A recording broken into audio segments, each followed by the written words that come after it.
and then you get shelled against poor opponents, and then all of a sudden you come in and relieve and strike out the side against the Brewers team. That's the frustrating thing. It's not even him specifically, the player; it's the team in 2021 as a whole. It's frustrating from.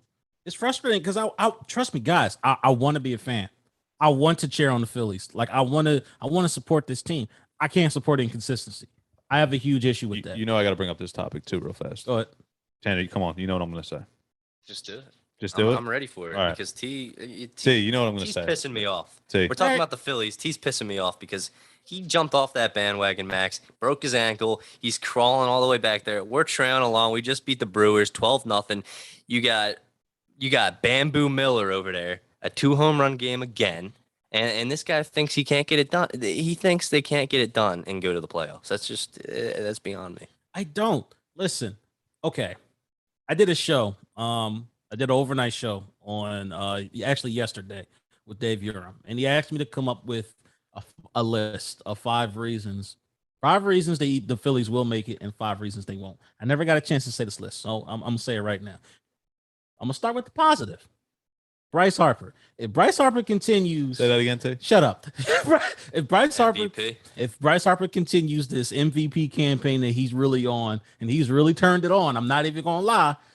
Can the Phillies make the playoffs? Absolutely. How about Max the hair flow too? Mention the hair flow and how it's. Really I'm not have to put a crown on his fat head that he has in the room right now. I'm not stroking it. I'm not stroking him like you are. I just want the people out there to know the hair flow is on point here in September. I'm not stroking him. All right. Anyway. Bullpen management. Now, the bullpen management has actually gotten better, which has been a little bit of a shocker to me. Ian Kennedy has come in a couple times and has actually come in clutch, so I can appreciate that. The simplicity of the schedule. Okay, the schedule is favorable. Schedule is favorable. Cool. Nothing to lose mentality. Yes, because at this point, what do you got to lose? You might as well try to go out strong. They just need to make the playoffs. That's it. They don't need to win no World Series yet. They just need to make the postseason. Correct. 110%. Correct. And the last reason I got, if you guys remember, what was the 2017 Philadelphia Eagles thing? Underdogs. They have an underdog mentality. World against the Phillies. See, that's that last point there with me. It's the underdog thing. Is like they're pretty. Who were they? I mean, let me say this. They're on paper. You look at the Phillies lineup; it's shitty as hell. I mean, who they got? Matt Vierling. And listen, Matt Vierling, nothing against the guy. He's been solid as hell when he's come up. He's like 11 for 18, whatever it may be. But Ronald Torreyes all of a sudden looks like Derek Jeter out there. You got Alec Boehm in the minor leagues. I think overall, when you have like Travis Jankowski, and it's just like when we first had you take the opening day roster with the opening day lineup, you put it next to a couple games ago when we had the Marlins series, and you had like Matt Vierling and Travis Jankowski and Ronald Torreyes and Freddie Galvis. It's like those are 4 guys in the meat of your lineup. That's a 4 guys. Google Herrera, who wasn't even on the roster to begin the season, if we remember. Those are also 4 guys that nobody really knows about. So full circle here, when we talk about the underdog mentality, it's like, are they underdogs? Because most people don't expect them to do anything. Exactly. I don't think people expect them to make the playoffs. It's the Braves, the Reds, the Padres. I mean, if you ask any MLB fan, they're like, those 3 teams are better. So underdog, It's like maybe in a way they are, but it's like if you really watch every single one of these games this season, the culture doesn't seem to be the same as like compared to the Eagles 2017, where everybody kind of fought in. And it's not that they're underrated either. They're exactly where they should be. Yeah. People are talking about them because Bryce Harper's playing. Zach Wheeler is putting up a Cy Young appearance. Right. And you have all those going for you. And I believe Joe Girardi said he's going to look towards his bullpen every 5. I think it was every 5 days. Well, it's smart because you can't rely on Matt Moore. Now, you're trying to win a division. You want to send Matt Moore. What does that tell your fan base? You're trying to win a division. Matt Moore's out there every 5th day. What do you say? What does that tell your fan base? I'm trying to lose. I'm good. I'm just trying to go home. I mean, you can't do it. So I want to go home to my lakefront property. Finally realizes an issue with that. The only question is the bullpen deep enough to be successful with it? You have J.D. Hammer, who's come up and looked pretty solid in a few outings. He just got roughed up against Miami the other night, I understand. You have Alvarado off the injured list. Neris has looked very solid. What? Finally, in that middle relief role, T. Look at the. All right, I'll pull it up.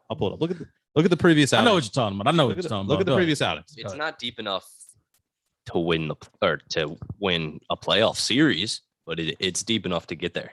And that actually is funny that you say that, because now I'm about to get into the 5 reasons why they won't make it. And y'all just talked about number one, this damn bullpen.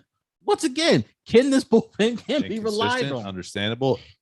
Ian Kennedy allowing a little bit too many home runs for my liking. I think I mentioned that before, but you have the ball starts flying at this time of the season. It does, but like I mentioned, you have the bullpen, but also that fifth start every single day. Are they going to have the depth to do it? I'm not 100% sure. Hopefully, they can pull it out. Number two reason: lack of bats. You just talked about the type of players that they have to put out there now. All right, which hasn't been as big of an issue as I thought to this point. And listen, it's only been a week since Hoskins goes down. That's kind of a stale point after a 12-0 game where there were 6 home runs. Yeah, it's true.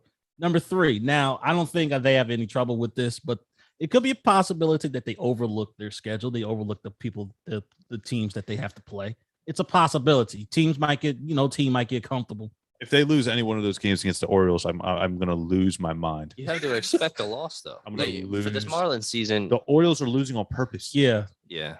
If they lose a game to the Orioles, I will lose my mind. Yeah, if they don't sweep that series, they got some not series 2 out of 3. I want to sweep. Yeah. I want them swept. They're set doing them a on a bit bus. of a money ball move over there in Baltimore. But number four reason, history repeating itself. Y'all know how I feel about how the Phillies have been doing these past couple seasons, how they performed. And I don't like that point. Let me fill in a point for you in place of that because I just thought of one. Okay. The Braves schedule is also easy. The Braves schedule, if you look at it from now until the end of the season, you can replace that point with the Braves schedule being favorable. They have they have the Diamondbacks still. They have the Rockies still. I'm sure they got the Marlins and Nationals are awful. The Mets, who are mediocre as the season's gone on. I think they have the Padres who are. They got the Giants, the Padres, of course, the Diamondback series in between, then the Mets to end it with the Phillies. A couple of poor teams. There's a couple of poor teams in there. And my fifth and final point, and I think this cannot be overlooked. And I've typically leaned towards more and blame more of this season on the opposite. But Joe Girardi is really in question at this point. Let's be honest here. If this team does not make the playoffs, Joe Girardi is probably on a hot seat. I'll say this. I'm sure your work colleague, Joe Giglio, wants that to be your first point because of how much he's a big Girardi fan. Look, I don't have a problem with Girardi. Honestly, a manager does not really win that many games or lose that many games for you in a season. All right. This is a sport that's really geared towards the performance of the players. But you cannot say that Joe Girardi has made some questionable decisions. He has. And I want to say specifically with the starters, when they're pulled, when they're not pulled, that could be your number one argument. Yes. I'm gonna surprise the listeners and T right here. I'm gonna have to add on to your why they will not make the playoffs list, even though I'm pretty sure they will. I'm passing people on the street. I'm wearing a Phillies hat. They're like, are they gonna make the playoffs? I got division or wild card. It's got to be a division. It's got to be the division. I don't see them winning the world. So the point I'm gonna add is Albies is back for the Braves, and then I think it was his first game back. He crushes a home run against the Rockies. But he's back. Brought up the little soft spots of their schedule. Of course, they have I believe it's a 4-game series with the Padres, or is it the Giants? And then the Diamondbacks and the Padres. Yeah, the Giants again. I got to check that. I think they have a Giants series. I got to check. Coming up again, but I'll look it up. I have it right here. But I just can't. I'm sorry, they y'all. have the Giants. Where at? I know on the road or at Giants. Okay. Which is, by the way, what dates are those? 18th, 19th, and 20th. Which, by the way, the Giants are still the hottest team in the MLB, and I have a serious problem with that. Yeah. So when you said soft spot, I mean, they basically had the same schedule as the Phillies. Give or take a few opponents. Yeah, but I will say, are the Braves a better team than the Phillies? And right now, yeah. So my point is, are the Phillies going to luck in to get in the playoff spot because of their schedule? What's going to happen is the Braves are going to lose their spot. It's not the Phillies are taking it; the Braves are losing it. Okay, so you're just saying that on paper right now, the Braves are probably the better team than the Phillies, but the Braves are going to lose their spot. The Phillies aren't going to grab it and take it. Don't get me wrong; the Phillies are going to be winning some important games. Are they going to luck into winning the division? Yes. Yep. Okay. Are they going to luck into winning division too, or are they not making it at all? They're not making it. I'm still sending pat on my stance. He can't switch his decision. I'm not going to switch. He knows he's going to win. I'm not going to switch it. going into the studio. God, I want to believe in Whatever. this team so Either much. way, I'm not I gonna want to switch it. believe in this Right. team. You just have to go with it, Max, because I'm passing people on the street and they're asking if the Phillies are I'm making the aboard. playoffs. And I'm like 100% they're making the I'm going to playoffs. back out on my mans right now, Bryce Harper. I'm riding the bus down the road right now, the party bus, and I'm driving the thing. Bryce isn't driving the thing. He's in the passenger seat, and we're letting anybody on. So if you want to hop on, No. eventually- He can't hop on, Max. We discussed this last Fine. show. All right. He's done. Ankles are broken. He's just crawling behind the wagon. It's not coming back. Let me ask Bryce real quick if he's allowed on. Bryce, Nah, he's not. He said no. He said you're not allowed on because you've just been down on the team too much this season. Okay. You understand what I'm saying to you? But again, the consolation prize if we don't get in, Bryce Harper MVP. Wow, a hell of a consolation Bryce Harper prize. MVP. I'll take that. I mean, listen. What does that do for the team, though? Well, Well, give a damn that Bryce Harper got MVP and no Bryce got a playoffs. special place in my heart. I'll take a bullet for that, man. Oh, Wow. that's you are really stroking him right now, and it's really disturbing. Like it's sickening to me. Say, come on, off camera. How many conversations we had about Bryce? I understand you've had conversations and brought up to me about Bryce Harper. I've never stroked nobody like that before. That's ridiculous. Well, Is Jimmy Rollins the last Philly to win MVP? I feel yeah. He's the last Philadelphia Philly to win MVP. Yeah, it seems about right. That's what 14 years ago. Hey guys, all right. 2003, I think. Oh, we got 5 minutes left, Yeah. and Tanner, go ahead and bring up what you was going to bring up about Ben Simmons because I got to listen. I'm out on the if Ben you Simmons have talk. You Ben guys take it. Simmons on Instagram, which I do not, but I had to search him down because I saw some absurd posting on Twitter. Ben Simmons having a little day with his cars, fancy cars, putting them in the trailer, head down, LA hat on. He's got a picture, his hands almost touching the car door. He's got a picture, he's putting the car in the trailer. This guy is scum of the earth right now. And let me tell you why. Because not only is he not in the gym right now, okay, I get it. They're allowed to have their days off. What? But if he's complaining about the Philly fan base, why are you doing these stupid things? Like, why are you posting? First of all, you're wearing an LA hat. We already know the rumors. He wants to go to LA somewhere. What's he wants to here be for? in California. Okay. You got the Kings, the Warriors, and the Lakers, obviously. Okay. It's really the LA hat and Rich Paul being his agent that really gets me. And I know you wanted to talk about this, and you said it wasn't really. It's not fair to call Ben Simmons out for this. It's more fair to go on Rich Paul. I'm going to counter your argument and understand. Listen, I just came from a vacation 2 weeks ago. Everybody needs some sort of debugging, relaxation from whatever the hell that he was at Wimbledon, right? Am I wrong? Yeah, that's with his girlfriend smooching on camera. Okay. There's your day off. These guys are professional athletes. Mhm. You get like, okay, a week and a half off. I don't know how it really goes, but he's in LA. He's okay. We saw the Planet Fitness training videos that he was having, practicing against guys he got off the weight bench that have been there for an hour. They're tired, not putting their hands up. He's hitting jump shots. But why? Okay, instead of getting more cars, get a jump shot. That's all I got to say. I love it because, see, obviously you're Eagles at number one at heart. Tanner, I think we all know that your Sixers probably number one at heart. I'm Phillies number one at heart. So it works out well for all of us. With the Ben Simmons situation, I want to ask you guys this question because I had a couple of my buddies in the group chat yesterday throw me a text and it said the Sixers and the Raptors are in advanced talks to acquire Ben Simmons in exchange for Pascal Siakam and maybe something else. Pascal Siakam. They probably pull my leg. They're probably pulling my leg, right? Because it's like, haha, Max, you gullible bastard. But that's exactly what they're saying. You know what I'm saying? So. But at the end of the day, what do you guys think about that offer? At this point, I think you guys are in the same boat. It seems like that does nothing for me. Nothing for Siakam doesn't do anything for the team. You're just putting more load on to Embiid. Yeah. As a matter of fact, Siakam, I can see if Siakam was more of a perimeter player, but he's not. Embiid needs that paint. This is my point. Like, there's guys around the league saying, or guys in our circle saying, why don't you just trade him for Buddy Hield and Marvin Bagley and guys like that? Well, if you do that, sure, Buddy Hield could shoot, but you got to have a guy that can handle the ball. And I don't know if I'm ready to let Maxey be that number one guy yet. Not only that, but I'm not saying he can't be. Not only that, but you're not getting exactly a good value back. Listen, here's what I think was going to happen. And I'm going to say this right now.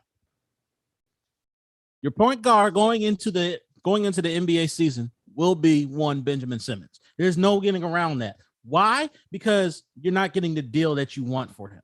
You're not. I'm sorry. I hate to break your balls, But won't that cause too many headaches if you're Daryl Morey needing him and you need to get him out? Listen, I need to get I need to get value back. If I'm going to get rid of this player, I'm going to give value back for him. You know what team I think he should go to?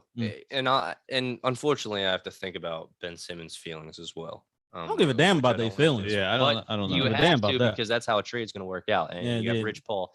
Yeah, that's not my issue. Well, I which- understand his point because he's saying if he tried to send him to Minnesota and Ben's like, screw that. Well, then Minnesota's going to be like, all right, he doesn't even want to come here. Right. Hey, he's under contract. That's Send not him to the Spurs. there's not a no Send him trade to- clause. Yeah.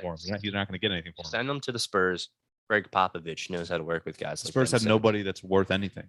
That's my only issue. You- Another At team would this have point- to be at this involved in the point- trade. At this point, it's teams taking Ben Simmons off our hands, not us giving them Ben Simmons, Pascal Siakam For a is trade. better than any of the players the Spurs have. Murray, White, I'd rather have Pascal Johnson, I'd rather have Siakam. and a first rounder, maybe protected. Maybe I don't know. But see, For I'd Ben rather have Simmons? Siakam than any of these guys because I don't think any of the guys. Ben Simmons and Danny Green to the Spurs for those that because Danny Green, another listen- guy we haven't mentioned. He's a guy that was shitting on the city right after the Exactly. season ended, and now he's going to come back in a 6-3 uniform. right. And I it's- wouldn't exactly call it shitting on the city. Well, you know what I meant. I mean, I I- should have clarified. The fan base thinking they're too. I mean, like that's how we are. We're both clearing space to bring another star in after you get Ben Simmons. You get Okay. those three guys who White is a shooting guard, so you don't need Danny. You don't. Where did you get this spur? This Danny you were Green. thinking about this, or did you read an article, or what? I saw. So I was playing 2K. But listen. I'm like, how can I? Bunch of low lives.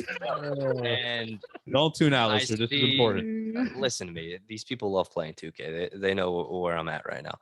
But You dumbass. I looked at a list of teams and I looked up the Spurs and I scrolled down. Can't get over.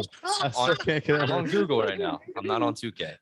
But those are a top 10 team that they're talking about with trades and they're interested. And you have Greg Popovich, who is a great coach. He's an Olympic coach. How much longer is he going to be coaching? And who knows, man? I mean, how much longer is Tom Brady can be throwing the football for? Fair enough. But I think he can really help out Ben Simmons. Now, Ben wants to go to LA. I understand that, but in San Antonio, Here, this is what I think. This is what I'm thinking. I think. In the early this process, if you're going to pull the trigger, this process should have been done a lot earlier. You had Malcolm Brogdon possibly on the table, a legit point guard that scored the basketball and facilitated. Because that guy doesn't know what the hell he's doing. You had Colin Sexton on the table, him and K Love package that was on the table for you. You didn't want to accept that. Colin Sexton, the guy who's probably a score first mentality, but he's a point guard, a guy who can ball handle. That's what you want. Step in and be your number one guy. Okay. And then they didn't want to do that. So then it turned to, okay, maybe they can do something. Maybe they can acquire Buddy Hield and something with the Kings, but at the same time, they can sign Kyle Lowry and still, even though Buddy Hield's a shooting guard, he can't really ball handle. You have your point guard and Kyle Lowry to sign a ball handle and blah. They didn't want to do that. So now you're in a situation where you can't, I shouldn't say you can't, but it's going to be very difficult because the rumors that you have swirling around outside of Minnesota, because you have the D'Angelo Russell option where he might be able to step in, but he's more of a shooting guard scorer, but he's shown the capabilities of ball handling. But you don't have an option where you can say, hey, that dude can step in and be our point guard. It's more like Buddy Hield, shooting guard, Warriors, Draymond Green, not really a point guard. You know what I mean? So- you don't get that true point guard. I'm gonna end this show on this note. I understand what everybody is saying, but I'm just telling you what Daryl Morey is gonna do and what the synopsis is of what the Sixers want to do. Ben Simmons is an all-star talent, and there's no denying that. So because of his pedigree, you're not going. And Daryl Morey is not going to settle for anything. He's not going to settle for a Buddy Hield. He's not going to settle for a D'Angelo Russell. I bet he It's will. just not going to happen. I bet he'll settle. He does. I Daryl Morey's not guarantee that it. type of person. I- The only way he's going to settle is if this situation gets a whole lot more messy. How much messier can it get? He's already not playing when in practice. And that's why he's going to get fined until he comes back. because he's I still just under told you contract. about these pictures that he's sending of his I don't $1 million think he wants to come car. back to. He's not He coming. doesn't back. want to come back, but Well, that's not my issue. He doesn't want to come As- back. okay, They're gonna have I'm- to settle. Okay, I'm gonna end it like this. It's gonna be like Carson Wentz. Okay, I'm gonna end it like this. You're under contract. I have you as a player And if you don't show up, then guess what? You're going to get fined. We're going to continue this If conversation. he They comes could back, get I'm sending you videos of him shooting. $1.3 million he'll get fined if he doesn't show up. Exactly. Who the hell wants to pay that? You guys missed any of this episode? You can always go to philly-experience.simplecast.com. Available on all major downloadable platforms. I got more to say, T. I got more to say. Yeah, well, we're going to have to continue it next week. And look here, I'm going to have to go in on y'all a little bit too, because I think sometimes as Philly fans, we're a little extreme. That's all right. That's what we're here for. We know it's hard.